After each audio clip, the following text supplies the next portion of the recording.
Bonsoir à tous et bienvenue au 20h magazine de ce dimanche. Nous serons dans les champs de manioc pour parler de l'agriculture et de sa plus grosse difficulté liée au financement. Nous allons également rebobiner le film de l'actualité de la semaine dans nos pages rétrospectives et vous aurez droit à une chronique qui fera la rétention de 2 ouvrages parus récemment. La première partie de ce journal magazine, vous le savez, est réservée à l'actualité.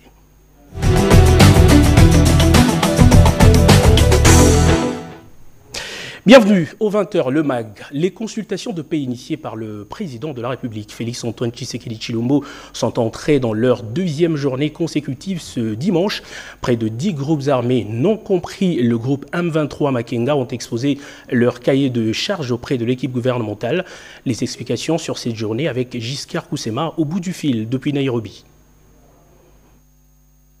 Au 2e jour des consultations de paix sur la République démocratique du Congo organisées à Nairobi, 8 groupes armés ont poursuivi les travaux en attendant l'arrivée ce même jour d'une dizaine d'autres mouvements. Les groupes qui ont participé ces jours sont venus de la province du Sud Kivu, principalement des territoires d'Uvira, Fizi, Mwenga, Shabunda et les hauts plateaux de Minembwe. Le M23 Makenga n'a pas participé tel que l'avait exigé la délégation gouvernementale à cause de la poursuite de ses activités militaires au Nord Kivu. Les travaux proprement dits se sont consacrés à la compilation des cahiers des charges de chaque groupe pour l'essentiel. Tous évoquent des raisons identitaires et d'autodéfense, mais se disent prêts à faire avancer les processus tels que voulus par le président Félix Tshisekedi Tshilombo et ses pairs de la sous-région. Pour sa part, le chef de la délégation de Kinshasa, Prof Serge Tshibangu, a rappelé aux nouveaux venus le message ultimatum du président de la République et sa nouvelle approche PDDRCS qui prend en compte les échecs des précédents programmes. Il a aussi été rappelé les attentes de ces consultations, notamment les cessez-le-feu immédiats et la reddition inconditionnelle et volontaire avant la réinsertion sociale. Toutes les parties ont aussi suivi les messages du porte-parole du secrétaire général des Nations Unies, Antonio Guterres, lu par l'observateur membre du bureau de l'envoyé spécial de la CIRGL. Antonio Guterres a pris bonne note de l'approche à 2 volets décidée par les conclaves de chefs d'État. Il a exhorté tous les groupes armés locaux à participer sans condition au processus politique en cours. Les travaux vont se poursuivre ce lundi avec la participation d'une dizaine d'autres groupes armés de l'Ituri et Nord Kivu en attente d'évacuation vers Nairobi. Et pour commenter cette actualité, nous recevons sur ce plateau messieurs Diony Kaninda, il est analyste politique. Bonsoir messieurs Kaninda. Bonsoir cher Patrick, merci beaucoup pour l'invitation. Alors vous avez suivi avec nous les détails de Giscard Koussema depuis Nairobi. Quels sont selon vous les enjeux de ces discussions et quel crédit accordez-vous à ce pourparler?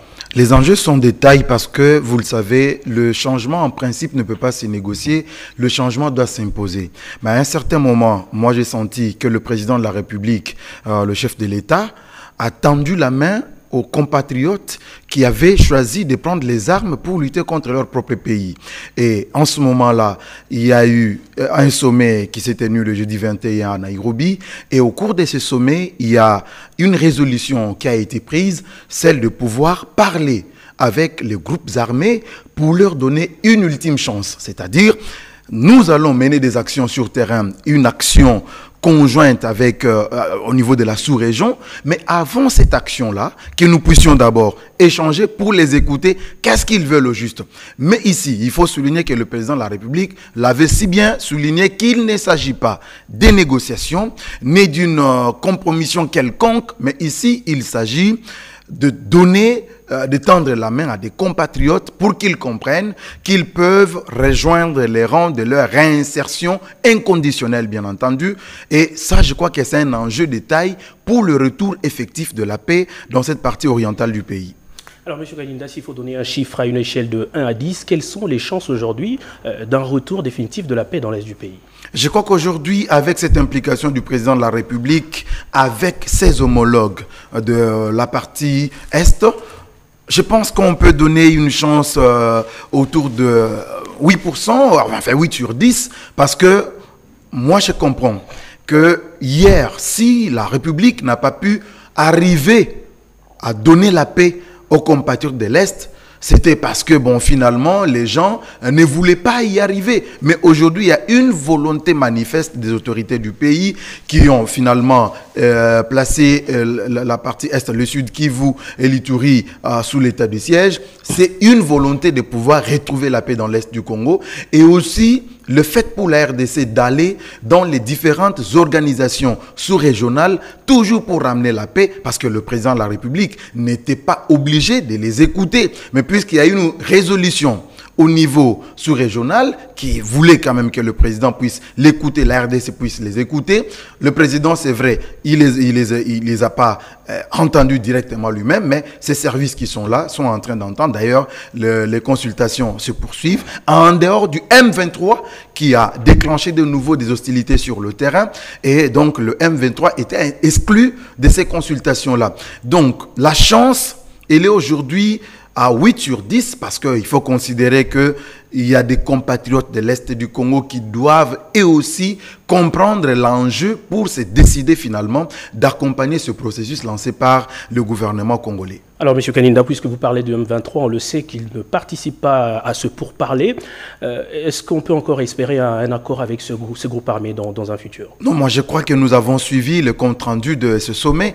Ils ne peuvent pas, en aucun cas, les Congolais aujourd'hui peuvent accepter une quelconque négociation qui va vers un accord avec le M23 parce que vous le savez aujourd'hui, il y a des députés M23, il y a eu des ouvertures par le passé pour le M23, mais regardez qu'ils ont encore repris les armes pour tuer les Congolais. Est-ce qu'il faut encore aller négocier avec eux? Je pense que les Congolais ne sont pas prêts à accepter un quelconque accord avec le M23 et je crois que le président est ici déterminé dans ça. Dieudy Kaninda, merci d'être passé sur ce plateau pour commenter ce fait d'actualité. Merci beaucoup, c'était très bref, mais je crois que l'essentiel, c'est que nous puissions tous aujourd'hui regarder dans la même direction du retour à la paix dans l'Est du Congo, parce qu'il faut finalement développer cette partie ensemble avec toute la RDC. Nous allons continuer à commenter ce fait d'actualité dans nos émissions. Merci d'être passé encore une fois sur ce plateau.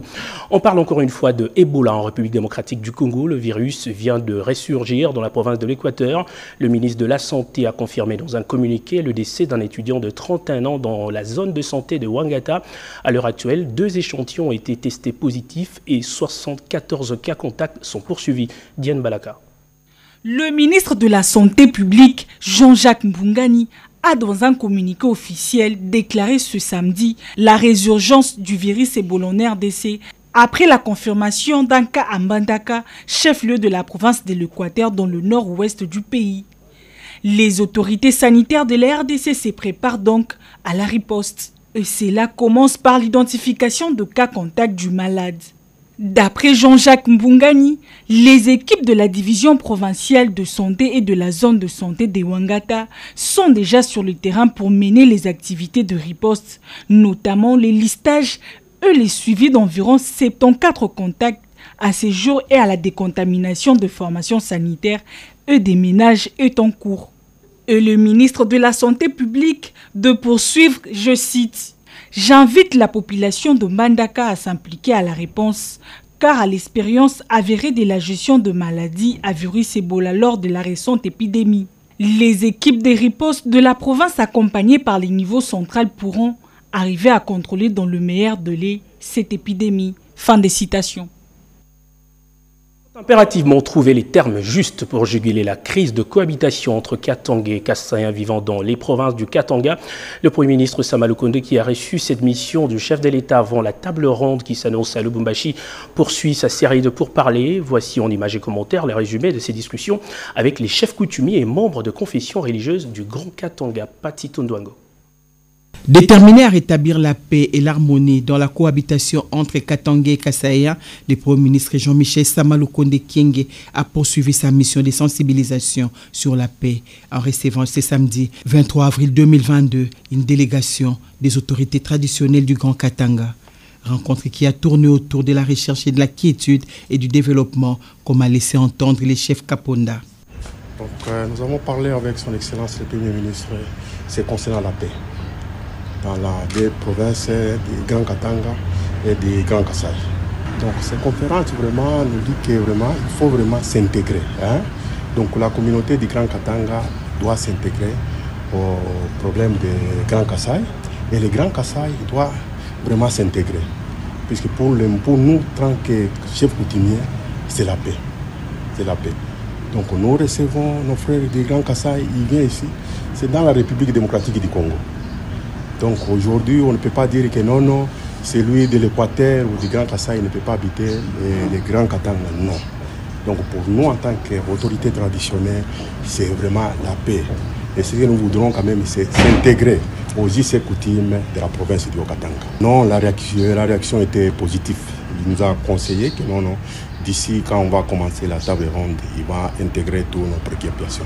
Les communautés kassayennes et katangaises sont donc appelées à vivre ensemble et à s'accepter tel qu'est prêché par les chefs du gouvernement Jean-Michel Samalukonde Kyenge depuis son arrivée à Lubumbashi.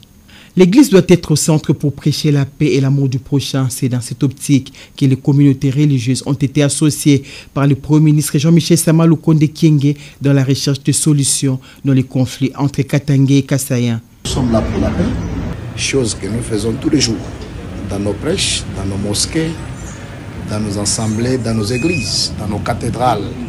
Nous parlons que de la paix. Et vous savez que la paix a coûté cher pour nous les chrétiens. À Christ.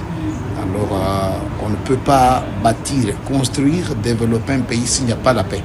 Jean-Michel Samalukonde Kyenge s'est décidé d'être à l'écoute de toutes les couches socio-professionnelles du Haut-Katanga et du Grand Kasaï pour que la paix revienne dans la province.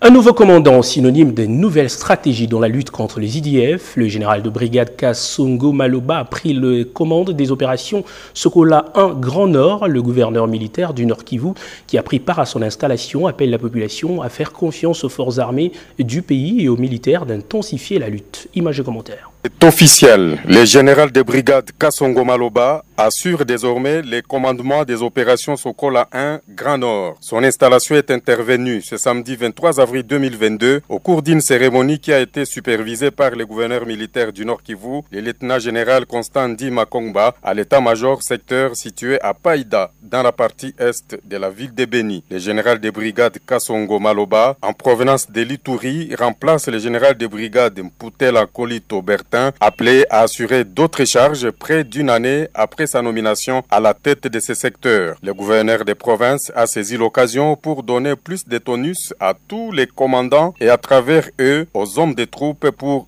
intensifier la lutte contre les ADF dans cette partie de la RDC. Constant Ndima invite la population à continuer d'avoir confiance en leur armée en général et particulièrement dans les nouveaux commandements Sokola 1. Hier, vous étiez avec le général Poutela, vous encouragez, il est parti, mais le travail doit continuer.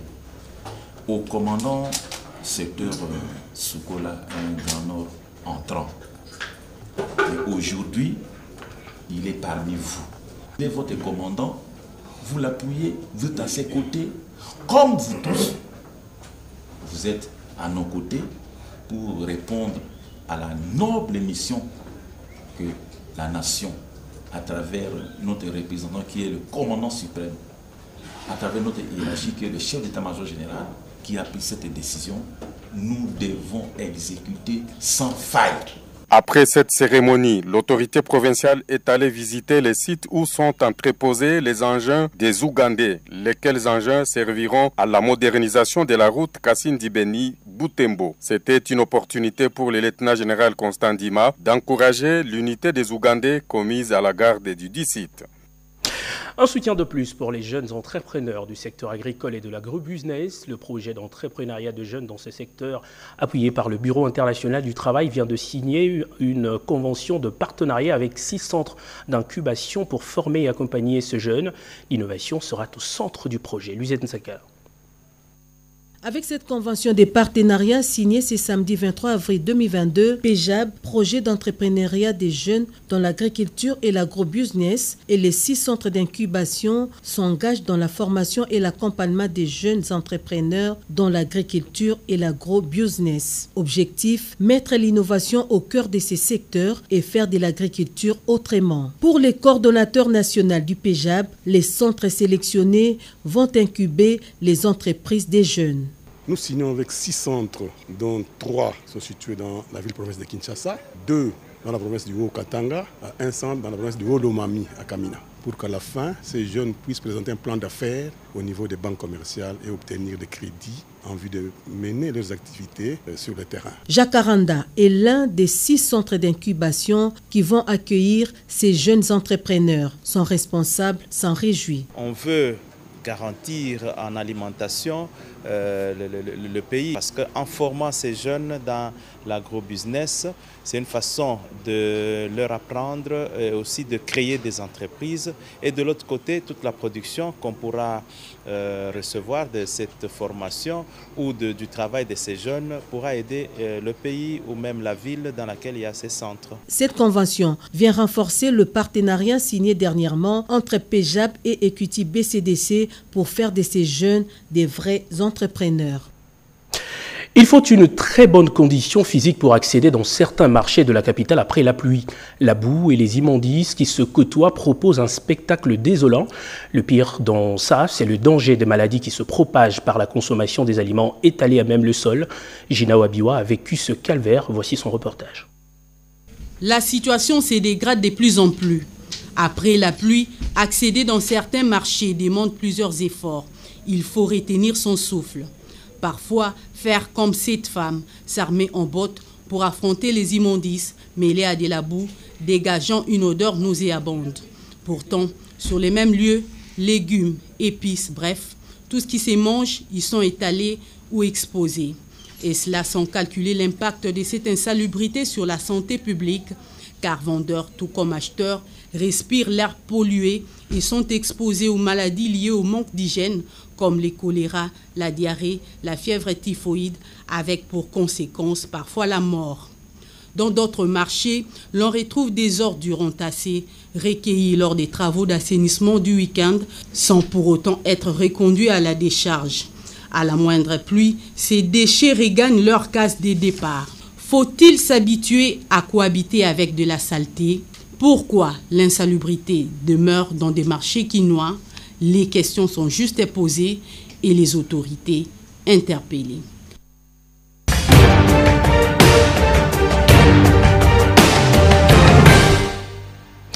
Nous sommes de plein pied dans la deuxième partie de ce journal. Vous le savez, le chef de l'État Félix-Antoine Tshisekedi Tshilombo était au Kenya cette semaine où il a pris part au sommet quintipartite sur les questions sécuritaires dans la région. Le président avait également accordé quelques audiences avant de quitter Kinshasa pour Nairobi. Pierre Kibambe nous propose un résumé de la semaine du président. Les étudiants de la RDC en Ukraine ne sont pas délaissés pour compte. Le président de la République, Félix-Antoine Tshisekedi Tshilombo, s'est impliqué pour leur prise en charge. Ces étudiants congolais en détresse fouillant la guerre en Ukraine doivent impérativement poursuivre leurs études dans d'autres universités de l'Union européenne qui accepteront de les accueillir, a rassuré le chef de l'État à Serge Nyangi, un homme d'affaires congolais vivant en Ukraine qui a été reçu en début de semaine à la Cité de l'Union africaine. Ses compatriotes s'étaient rendus à la rescousse des étudiants congolais de l'Ukraine. Il a été invité par le président de la République pour des échanges sur cette épineuse question, a-t-il indiqué au sortir de l'entrevue. Près de 2 semaines après le mini-sommet quadripartite du Kenya à marge de la signature de l'acte d'adhésion de la RDC au traité de la communauté d'Afrique de l'Est, le président de la République Félix-Antoine Tshisekedi Tshilombo est revenu à Nairobi où s'est tenu les sommets quintipartites consacrés à la situation de la paix et la sécurité dans la région, réunissant le Kenya, la RDC, l'Ouganda, le Rwanda et le Burundi. Les assises ont eu lieu au palais présidentiel de Nairobi. C'est après 4 heures d'échanges à huis clos entre les chefs d'État que s'est clôturé le sommet auquel ont pris part les présidents Uhuru Kenyatta, Félix-Antoine Tshisekedi Tshilombo, Yoweri Museveni, Evariste Ndayishimiye et le ministre rwandais des Affaires étrangères représentant le président Paul Kagame. Une série de résolutions et décisions ont été prises, à savoir notamment l'engagement de tous les chefs d'État de la région à se joindre et à soutenir ces processus qui visent à mettre définitivement un terme à l'activisme des groupes armés locaux et étrangers en terre congolaise. Avant de quitter Nairobi pour Kinshasa, le président de la République Félix Antoine Tshisekedi Tshilombo s'est entretenu en tête-à-tête au State House avec son homologue kenyan Uhuru Kenyatta.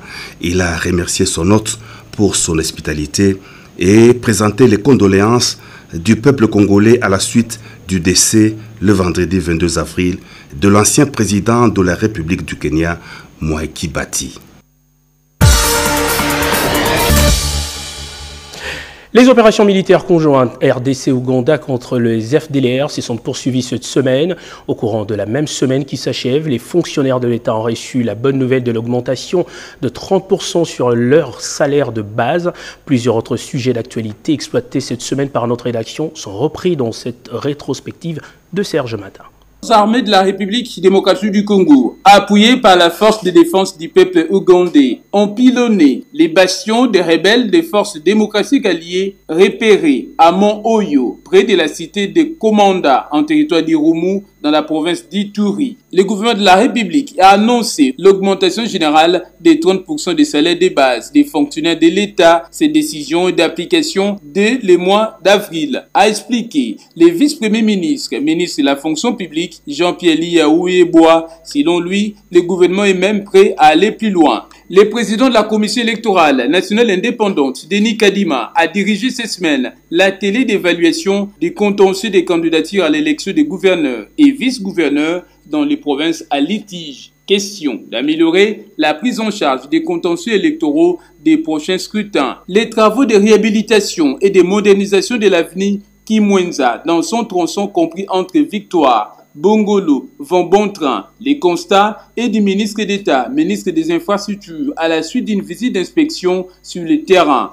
À quelques mètres de là, les croisements des avenues Kimwenza, Kapela est dans un état de délabrement avancé, surtout après chaque pluie. Les habitants de ce coin de la capitale ne savent plus à quel sens se vouer devant ces difficultés de circulation. Les travaux du projet Tilegelou au Grand Kasaï et à Kinshasa évoluent normalement bien. Ces projets ambitieux visant à moderniser et à réhabiliter les infrastructures routières dans des milieux périphériques connaissent une vitesse exponentielle. Placé sous le thème « Lire, c'est vivre », la 4e édition du Festival des livres et de la Bible a vécu à Kinshasa. Lancé par le ministre de la Communication et Médias, Patrick Mouyaya Katemboué, ces rendez-vous culturels et scientifiques s'est étendu jusqu'au dimanche 24 avril. Si la place des évolués, la Commission électorale nationale indépendante a rendu publique la liste définitive des candidats déclarés recevables à l'élection des gouverneurs et vice-gouverneurs des provinces à litige, prévue le 6 mai prochain.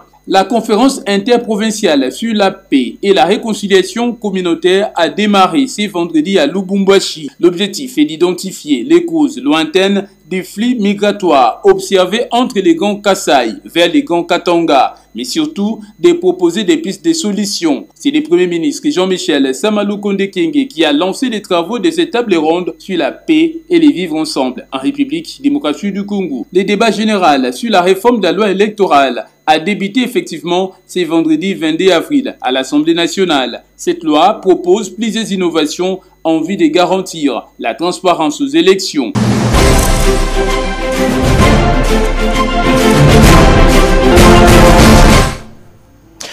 Nombreux sont à ce jour les Congolais qui s'adonnent à l'agriculture ou encore à l'élevage, mais très peu seulement sont soutenus dans leur démarche. Certaines organisations non gouvernementales n'hésitent pas de venir en aide. L'une d'entre elles, en exercice dans les Tanganyika, a attiré l'attention de notre rédaction. Voici cette chronique de Médard Boyal. Dans la province du Tanganyika, il y a le territoire de Kalemie. Ici, une nouvelle expérience agricole est en train de se manifester. Des Congolais dotés de la volonté de changer la face du territoire se sont lancés dans une aventure. Elle concerne la production agricole et la distribution de boutures saines de manioc. Très rapidement, des résultats surprenants sont au rendez-vous. Encouragé par l'implication des communautés et des résultats obtenus, l'ONGD Bisou Développement se propose de porter haut son flambeau. C'est avec un grand plaisir que je me tiens devant vous, à ma qualité de présidente du conseil d'administration de l'ONG Bisou et Développement. L'activité de ces jours restera gravée dans les annales de la province par le fait qu'elle rentre non seulement par l'émission des Bisou et Développement, mais elle coïncide avec le thème de cette année, de la Journée internationale dédiée aux droits de la femme, celui d'amener cette dernière à l'autonomisation, à lutter contre les changements climatiques, le Covid-19. Améliorer la qualité de la vie dans un milieu, c'est intervenir dans plusieurs secteurs à la fois. Des écoles, des centres de santé, l'aménagement de routes, des recettes agricoles. Le champ est vaste, mais il faut commencer quelque part. BIDEV est une organisation multisectorielle qui intervient dans les domaines dont voici quelques-uns: agropastoral, environnement, santé, éducation et d'autres. Nous saisissons de cette occasion pour passer en revue quelques réalisations effectuées par BIDEV dans la province du Tanganyika. Période 2020-2021. Dans le domaine de l'éducation, assistance et prise en charge de 20 élèves orphelins du complexe scolaire Mwangaza, kits et frais scolaires. Juillet 2021, toujours dans l'éducation, création d'une école primaire au village d'Imbwe sur demande de la communauté, projet en cours. Ici nous sommes. Novembre 2021, dans le domaine de santé, création d'une clinique mobile dans le village Kambembe et Djimbwe. En avril 2021, dans l'agropastoral, il y avait création d'un cheptel et porcin dans le but de valoriser et de lutter contre la malnutrition dans les ménages. Avril 2021, toujours, dans l'agriculture maintenant. Dans le cadre de développement communautaire, BIDEV s'est procuré des boutures saines de manioc, variété Sawasawa et Sansi. En plus, l'ONG BIDEV exécute un projet de plantation des arbres fruitiers et la multiplication des bananes sur 6 hectares dont la réalisation est à 45%. Les bénéficiaires de l'action Bizuri Développement dans le Tanganyika n'ont pas cessé de saluer une œuvre sociale bien salutaire. Kwa siku ya leo, BIDEV Bizuri Development inatuinua sisi nako wa Senasem. Le choix pour booster le secteur agricole en République démocratique du Congo passe par une vraie politique volontariste, l'encouragement des paysans et des acteurs engagés réellement sur le terrain, la distribution des semences aux paysans et bien sûr le financement de l'agriculture, un secteur qui occupe près de 70% de la population congolaise.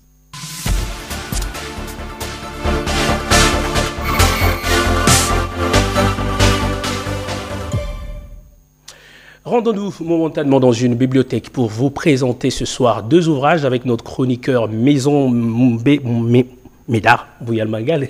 J'ai failli oublier votre nom, bienvenue sur ce plateau. Bah, ça arrive, mais c'est bien. Alors, Bouyal, 2 ouvrages à présenter à nos téléspectateurs. Le premier est intitulé Aménagement de l'espace congolais. Il est de Mozart Frédéric Nyoka Mupangila. Quelles questions pose-t-il dans sa rédaction? Bon, d'abord, l'auteur fait un constat sur l'aménagement du territoire congolais 60 ans après. Évidemment, il remonte un peu plus loin l'expérience coloniale et il constate que l'aménagement n'a pas beaucoup évolué. On est resté dans une dimension coloniale avec une structuration pour prendre l'exploitation congolaise et puis amener les produits vers la Belgique. Notamment le chemin de fer, les voies fluviales, c'était d'abord pour le besoin colonial. Alors il va falloir aujourd'hui poser le véritable problème de l'appropriation pour le Congolais. Quelle est l'ambition pour le Congo par rapport à la question d'aménagement? Voilà la question que l'auteur est en train d'exposer. Alors il est en train de parler de bilan de 60 ans de gestion d'un pays continent, mais aussi des pistes pour la géogouvernance et le développement territorial durable de la République démocratique du Congo. Quelles sont ces pistes? La première piste, c'est d'abord avoir des politiques publiques qui tiennent compte des besoins et des ambitions du Congo. Et comme il pose la problématique, un pays sur le continent, donc avoir des aménagements qui tiennent compte de ces problématiques, notamment la sécurisation, la pacification du territoire, l'amélioration du climat des affaires, la maîtrise démographique. Et donc les politiques publiques devront tenir compte de ces éléments. Et il faut ajouter que l'auteur est docteur en sciences géographiques et il est actuellement le recteur de l'université pédagogique de Kananga. On comprend sa préoccupation, il a toujours eu un intérêt vers des questions économiques comme un champ de recherche. Et donc il pose à la fois la problématique économique liée aux infrastructures pour un pays qui veut décoller. Alors, le deuxième ouvrage que vous nous présentez ce soir, il est de Jean-Clément Diambilay, intitulé « La bénédiction de l'indépendance financière », un titre qui paraît un tout petit peu interpellateur. Tout à fait, parce que nous sommes face à la précarité, la pauvreté, et en fait, l'environnement où les besoins sont en train de s'exprimer, aborder de manière particulière la question des finances.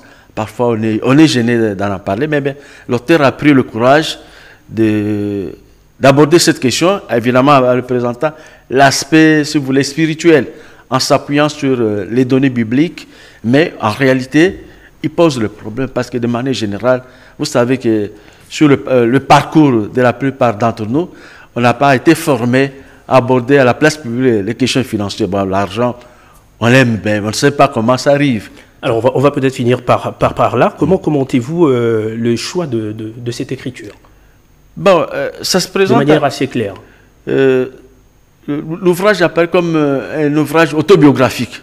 L'auteur le pasteur est en train de parler de sa propre vie, de son clan, de la misère, de l'environnement dans lequel il a vécu et ce qui lui a permis de trouver des réponses à ses préoccupations.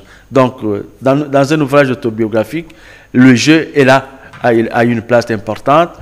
Le M ou ma famille ou le possessif revient plusieurs fois parce que pour convaincre, il veut montrer aux gens ce que lui-même a vécu avant de croire qu'il est bien possible de décoller, qu'il est bien possible de faire des affaires tout en étant dans un environnement qui est le nôtre. Merci beaucoup, Médard Mbouyal Mangal. Je crois avoir bien dit votre nom cette fois. Merci pour cette présentation de deux ouvrages. L'un intitulé « Aménagement de l'espace congolais » de Mozart Frédéric Nyokamupangila, à découvrir également un autre ouvrage de Jean-Clément Diambilay intitulé « La bénédiction de l'indépendance financière ». On poursuit ce journal. La République démocratique du Congo met progressivement la main sur la transformation de ses ressources naturelles. Le pays va dans un futur très proche se lancer dans la production de batteries et voitures électriques. Le Centre africain d'excellence va s'en charger. Sa création a été actée par la signature d'un accord avec l'Allemagne. Images et commentaires. Africain d'excellence sur les batteries a été lancé ce vendredi 22 avril 2022. L'accord de coopération entre l'Université de Lubumbashi et l'Institut Stenbest d'Allemagne, ainsi que les partenaires, a été scellé au Pullman Grand Caravia. Cet événement historique qui met la RDC au centre des enjeux mondiaux de l'heure s'est passé en présence du gouverneur de la province du Haut-Katanga et de 4 ministres nationaux. Celui des mines, de la recherche scientifique, de l'enseignement supérieur universitaire, ainsi que celui de l'industrie. Julien Paloukou, dont les charges ont été confiées par le chef de l'État pour matérialiser ce projet. Le chef de l'État a dit non, on doit changer de paradigme. Il faut désormais qu'on réfléchisse comment nous-mêmes nous devons nous autonomiser. Et c'est le sens de tout ce que vous avez comme séance ici pour nous ramener à la création de ce centre africain d'excellence. Nous pouvons, à partir de l'Afrique centrale, lancer finalement la production des précurseurs des batteries électriques et demain des voitures électriques ici en République démocratique du Congo. Sous l'œil averti des envoyés de la Commission économique des Nations Unies en Afrique et des délégations des universités zambiennes. Il s'agit pour l'université de Lubumbashi et les universités partenaires d'une responsabilité afin de répondre aux défis intégrés des États. Nous sommes heureux de constater que nos étudiants, nos enseignants, seront partie prenante à ce projet pour que nous puissions résoudre non seulement la question de l'employabilité, mais également du savoir-faire à l'occasion de l'exploitation des ressources naturelles. Centre africain d'excellence pour la recherche avancée et l'innovation sur les batteries en RDC vient résoudre non seulement la question de l'employabilité, mais également la mise en valeur des ressources naturelles en RDC. Un consortium de 15 organisations de la société civile évoluant dans 8 provinces du pays seront désormais appuyées par la Suède, un appui en renforcement de capacité afin d'aider ces organisations à mieux porter la voix des populations. Marthe Magaza nous donne les détails sur la signature de ce protocole.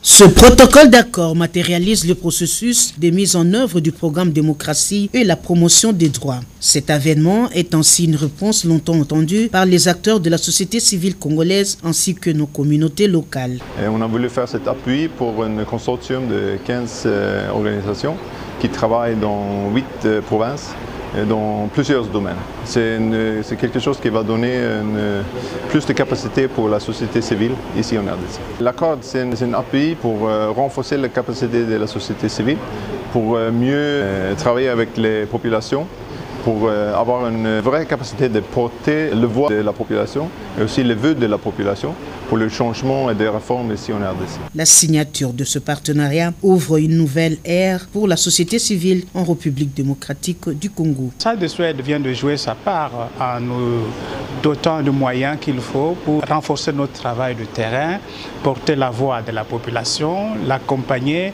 ses besoins, ses aspirations, faire de telle manière que la plus basse des voix soit entendue au niveau de la grande gouvernance de la République sur 4 aspects. La démocratie, l'autonomisation de la femme, droit de la femme, la santé, aussi l'accompagnement du renforcement de la capacité de la société civile. Pour les 15 membres du consortium DDH, cet accompagnement direct de la société civile congolaise tombe à point car c'est au moment où la RDC s'apprête à préparer le prochain cycle électoral.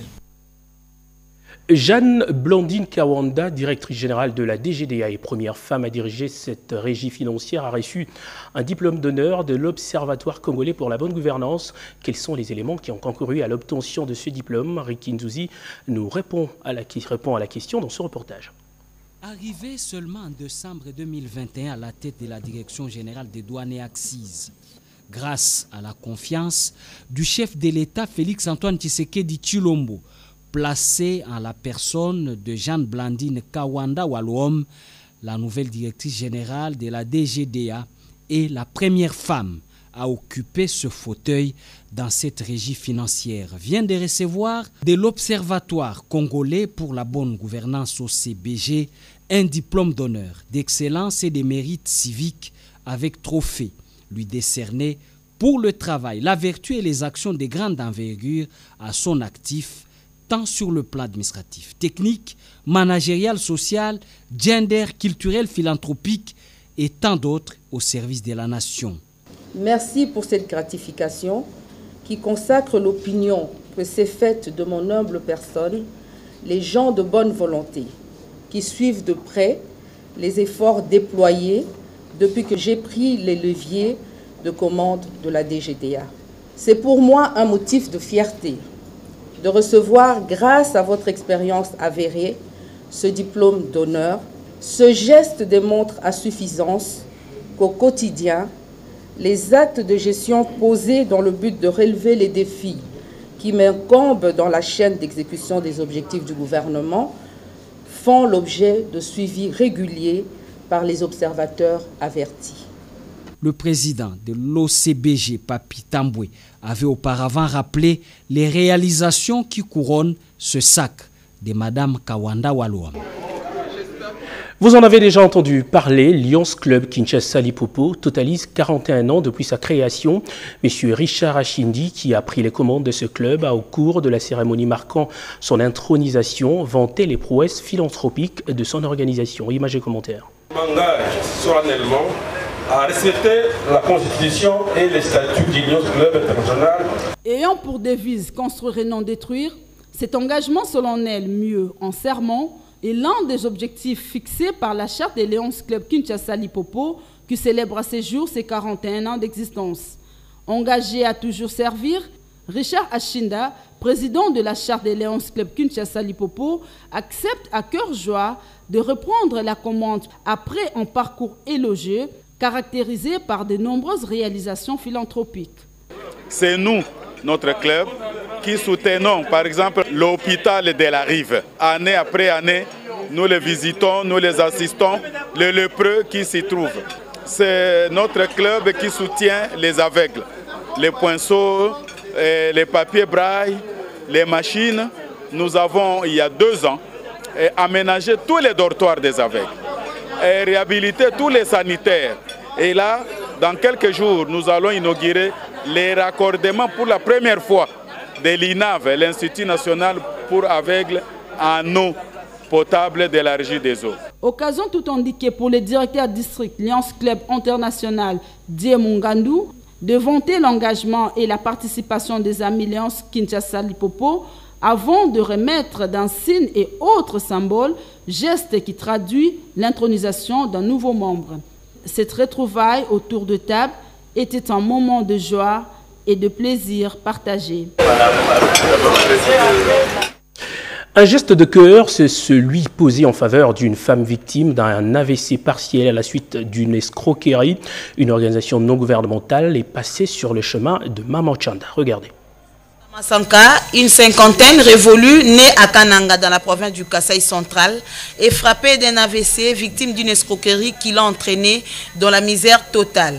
Rejetée, abandonnée et devenue mendiante par-ci par-là pour sa survie. Une bienfaitrice, Fifi Mongwana Bajana, de la diaspora congolaise et présidente du NEC, Nouvel Écho du Congo, Paris en France, a tendu la main à cette pauvre dame. Je réponds favorablement à l'initiative du chef de l'État, son Excellence Félix Antoine Tshisekedi Tshilombo, à faire participer tous les Congolais de la diaspora aux efforts de développement de notre pays.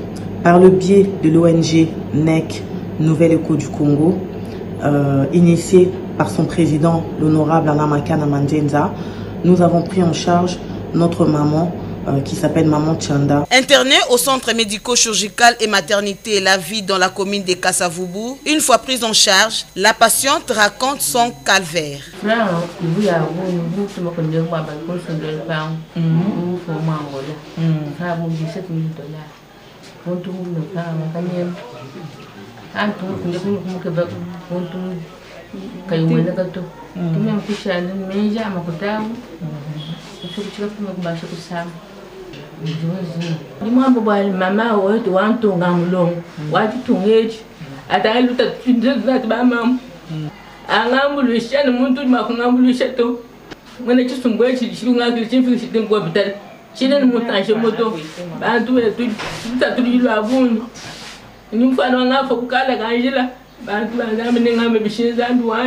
Le docteur Serge Tenda, médecin général des centres, explique. Nous avons la charge de prendre maman, de la prendre en charge pour qu'elle puisse reprendre la vie.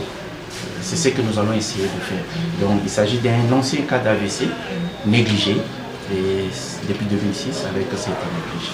Une prise en charge d'AVC demande beaucoup d'argent parce qu'il y a de bilans, hein, il y a de bilans de retentissement qui demandent beaucoup, il y a le médicament, il y a une prise en charge qui va suivre, il y a la kiné de rééducation, tout ça. Donc vous voyez, ça demande beaucoup d'argent. Nouvel Écho du Congo, qui a fait les premiers pas, compte également sur l'appui des hommes et des femmes de bonne volonté pour aider cette femme. Le NEC s'est mobilisé autour de notre maman. On a fait un premier pas, mais nous avons besoin de tout le monde. Et donc, je lance un appel à notre maman, la première dame de la RDC, maman Denise Nyakiro Tshisekedi, maman Anto Chanda a besoin de vous. Je lance aussi un appel à notre ministre de la famille, maman Gisèle Ndaya, à maman Irène Essambo. Le NEC a pu justement la faire visiter par un médecin. Aujourd'hui, on a besoin de vous tous pour qu'on puisse justement l'aider jusqu'au bout. Nous parlions en ouverture de ce journal des pourparlers de Nairobi entre la délégation gouvernementale et quelques groupes armés, non compris le M23. Le M23 qui, vous le savez, a attaqué les positions des FARDC le samedi dernier. Le porte-parole du gouvernement provincial du Nord Kivu, Sylvain Ekenge, donne ici les détails de cette attaque. On l'écoute. Les forces armées de la République démocratique du Congo portent à la connaissance de l'opinion tant nationale qu'internationale que dans la journée du samedi, le 23 avril 2022, aux environs de 15 heures locales, le M23 a attaqué les positions des FARDC de Bugusa, Kinyamahura, Rwambeo, Tchéa 1 et Tchéa 2 dans le territoire de Rutshuru, violant ainsi la trêve et le cessez-le-feu décrété pour permettre l'aboutissement heureux des consultations de Nairobi. Face à cette situation et aux intentions bellicistes du M23, les forces loyalistes tirent les conséquences qui en découlent et ne se laisseront pas narguer par ces hors-la-loi dont l'objectif est d'endeuiller la paisible population et de la plonger dans la misère la plus noire. Le reboisement d'1 milliard d'arbres d'ici 2023 est mis sur pied de pépinières. Un mémorandum d'entente vient d'être signé entre le ministère de l'Environnement et une société partenaire. Explication. La vice-premier ministre, ministre de l'Environnement et Développement durable, a présidé ce vendredi 22 avril 2022 la cérémonie des signatures de mémorandum d'attente entre le ministère de l'Environnement et la société Pioneer Group LLC portant sur le reboisement et la lutte contre la dégradation du sol. Le Fonds forestier national FFN, branche sous tutelle du ministère de l'Environnement, exécutera le clause de ces mémorandums pour la partie liée au programme de reboisement. Le terme de cet accord répond à la vision exprimée par le président de la République, Félix-Antoine Tshisekedi Tshilombo, celle de promouvoir la croissance économique, notamment par la lutte contre le changement climatique. Programme jardin scolaire, 1 milliard d'arbres d'ici 2023 sera davantage boosté par la mise en œuvre de termes de ces mémorandums d'attente qui porteront également sur le renforcement de capacités des agriculteurs et fermiers dans le domaine de reboisement, l'électrification des 145 territoires pour lutter contre les déboisements, la mise en service de pépinières dans les 145 territoires. Plusieurs ministères sectoriels sont concernés par la mise en œuvre de ces projets. En ce qui concerne le ministère de l'Environnement et Développement durable, à renforcer le massif forestier congolais face aux défis de la lutte contre le changement climatique au monde. Vers une matérialisation de l'extension en province du guichet unique de déclaration et de paiement des impôts, cotisations sociales et contributions patronales sur les rémunérations dues à la DGI, à la CNSS, à l'INPP et à l'ONEM, les mandataires de ces structures étatiques et leurs experts avancent à grands pas dans l'effectivité de cette réforme. Ils se sont retrouvés ce week-end sous la conduite du directeur général de l'Agence nationale pour la promotion des investissements, Anthony Kinzokamole. Regardez. Autour du directeur général de l'Agence nationale pour la promotion des investissements ANAPI, ses collègues de la Caisse nationale de sécurité sociale CNCS, de l'Institut national de préparation professionnelle INPP et de la Direction générale des impôts DGI. Cette séance de travail, élargie aux experts de ces différentes structures réformatrices, ne visait qu'un seul objectif, celui de faire avancer la mise en œuvre d'une réforme combien importante pour le secteur des investissements. Réforme portant extension en province du guichet unique de déclaration et de paiement des impôts, cotisations sociales et contributions patronales sur les rémunérations dues à la DGI, à la CNSS, à l'INPP et à l'ONEM. Ces mandataires, qui ont clairement affiché leur volonté de voir se matérialiser l'extension de ces guichets uniques en province, ont enjoint les experts de leurs structures respectives à proposer dans un court délai un chronogramme d'activité quant à ceux. Des discussions qui se sont poursuivies entre experts, il ressort entre autres la nécessité d'uniformiser le fichier et le répertoire des structures concernées pour ne constituer qu'un fichier unique, mais également l'urgence de réviser le protocole d'accord existant entre elles pour insérer l'aspect lié à l'extension en province. La mise en œuvre effective de cette réforme devrait notamment permettre de centraliser et de simplifier les procédures et le paiement des impôts, cotisations sociales et contributions patronales sur les rémunérations. De cette manière, les opérateurs économiques n'auraient qu'un seul interlocuteur en cette matière qui va permettre une harmonisation des échéances de paiement et de déclaration et une meilleure prévention de risques de pénalisation des assujettis. Encore un geste de cœur dans ce journal, cette fois celui d'une organisation non gouvernementale qui se propose de venir en aide et d'encadrer un groupe d'orphelins abandonnés. Nonomantieko. La fondation Les Amis des Moulounda et Georgette ayant comme vision cœur généré pour les orphelins se veut être un cadre entièrement voué à la bienfaisance et dédié à l'enfance orpheline, un lieu de vie à tous égards, des cultures d'amour et du partage. J'adore mon pays et je voulais vraiment trouver un moyen de aider. Et comme j'ai perdu ma mère et mon père à un jeune âge, j'ai pensé que c'était mieux de commencer avec les enfants. Et puis on travaille aussi avec le VIH. Je n'avais pas de chance d'aider mes parents quand ils ont grandi. Alors, je voulais aussi montrer cet amour au Béard.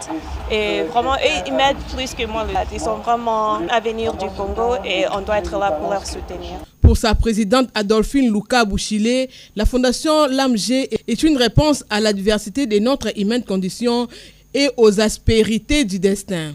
Acheter la nourriture tout le temps c'est trop cher et puis chercher des légumes, je préfère faire ça à l'eau et puis donner ça aux veillards et aux enfants. Et puis aussi ils peuvent apprendre comment faire l'agricole.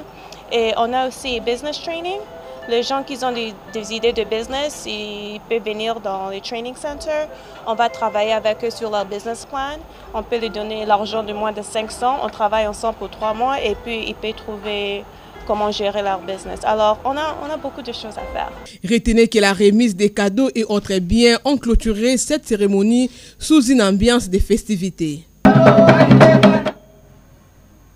Suivant à présent en images et commentaires ce qu'a été le culte d'action de grâce célébré à l'occasion du 13e anniversaire de Monseigneur Jérôme Mouilamboué Simba, 13e anniversaire donc du sacre de Monseigneur Jérôme Mouilamboué Simba, évêque de l'Église catholique libérale, province du Haut-Katanga. Issus des coins et recoins de la capitale cuprifère, tous les fidèles de l'Église catholique libérale se sont fixés rendez-vous à la cathédrale Regina Coeli de la commune Katouba pour célébrer dans la grâce du Seigneur le 13e anniversaire épiscopal de leur berger. Son Excellence, Monseigneur l'archevêque Jérôme Mouilamboué Simba, dans son homélie tirée de Jean 20, versets 19 à 21, le prélat catholique a exhorté les croyants fidèles à témoigner de la gratitude envers Dieu, source intarissable des providences et de toute bénédiction. Que chacun de nous est comme Thomas. Si tu te rencontres avec le Christ, il faut qu'il y ait un changement. Quand Thomas avait reconnu Jésus, il y avait quelque chose qui avait changé en lui. Il ne faut pas dire que non, moi je n'ai pas d'argent, moi je n'ai pas d'enfant, moi je n'ai pas de boulot, de travail. C'est parce que tu n'as pas encore rencontré Jésus. Si tu rencontres Jésus, tu auras tout ce que vous cherchez. Un vent d'intenses moments de prière et de recueillement a soufflé dans le temple des dieux peu avant que le fidèle offre au Seigneur, en nature comme en espèce, des présents pour tous ses bienfaits. Le partage de l'Eucharistie, gage de la communion fraternelle en Jésus-Christ, a sonné l'éclat de ces cultes sur fond des prières de consécration de la République démocratique du Congo et surtout du chef de l'État Félix-Antoine Tshisekedi Tshilombo, pour que Dieu l'accompagne dans sa lourde mission, celle de conduire le peuple congolais. Avant de boucler complètement ce journal, rendons-nous à Kamina où séjourne la vice-ministre de la Santé. Cette dernière a remis quelques kits de médicaments, nous dit Edith Chal avant ce reportage. Kamina, il y a une année, avant sa nomination au gouvernement Samalou Kondé, Véronique Lumbankoulou, vice-ministre de la Santé publique, Hygiène et Prévention, revient à la maison et les siens se sont mobilisés pour un accueil digne de son rang. De l'aéroport au gouvernorat, sous la pluie, Véronique Lumbankoulou a battu les pavés, noyés dans une foule en extase. Son leadership dans cette partie du pays ne fait l'ombre d'aucun doute. Dans sa gibecière, du matériel médical pour les hôpitaux de la place et de l'énergie pour sensibiliser la population à la vaccination contre la Covid-19. Ce seront quelques jours à passer avec la population du Holomami et une occasion de discuter avec les professionnels de santé publique de cette partie du pays. Nous, le gouvernement, nous voulons vraiment être à la proximité de la population. Ça, c'est la vision du chef de l'État, surtout qu'il veut qu'il y ait une couverture santé universelle. C'est pourquoi je suis venu pour cette couverture santé universelle qui est un des axes que nous nous sommes assignés dans le gouvernement. Et le deuxième axe, c'est la lutte contre les épidémies. Nous aurons à faire beaucoup de conférences par rapport à cette pandémie de coronavirus. À l'aéroport, la vice-ministre de la Santé publique a été accueillie par Julie Banzawangoy, commissaire générale en charge de la santé de la province du Holomami. Découvrons ce communiqué avant de nous quitter. L'agence de zones économiques spéciales, AZES, autorité de régulation, de suivi et contrôle des zones économiques spéciales en République démocratique du Congo, informe le public que par sa décision numéro 12/AZES/2022 du 20 avril 2022, le statut d'aménageur octroyé à la société Stratégos Group LLG, substitué par la compagnie de gestion de Maluku CGM, a été retiré. En conséquence, la compagnie de gestion de Maluku CGM ne peut plus prendre des engagements au nom et pour le compte de l'AZES Pilote de Maluku. Toute entreprise intéressée à s'installer dans l'AZES Pilote de Maluku est priée de s'adresser directement à la direction générale de l'agence de zones économiques spéciales située au 7e niveau de l'immeuble des anciennes galeries présidentielles dans la commune de Lagombe. Le communiqué est signé Ogi Bolanda Menga Momene, chargé de mission.